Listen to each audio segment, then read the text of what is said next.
Basta ayers na ganing atong istoryahan, lechon jud ang musod sa atong hunahuna. Pero karon kay naa sila bag-o nga menu which is their ayers fried chicken. Kunya gina-offer gyud nila for only 89 pesos lang with one rice of chicken plus unlimited rice, kunya unlimited sad ang gravy. And so far dagko gyud ang ilang manok. Hopefully makonsistent gyud ni sila ani. And syempre the best part, tikima na.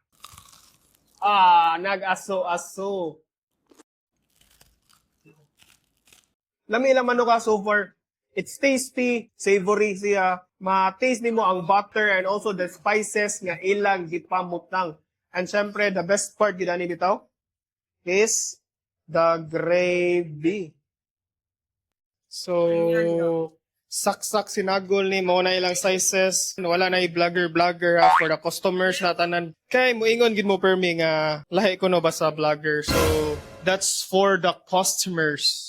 You can buy this bucket for 579 pesos for 8 pieces. 6 pieces is 469. 4 pieces is 344. But dili ni siya only rice. Only this single 89 pesos. Pero kaning 89 pesos nila nga unlimited rice plus unlimited gravy is exclusive diri sa 138 Mall nila nga brand. Kung bisita na mo diri, daplin na sa dalan, dali ra kayo tulturon.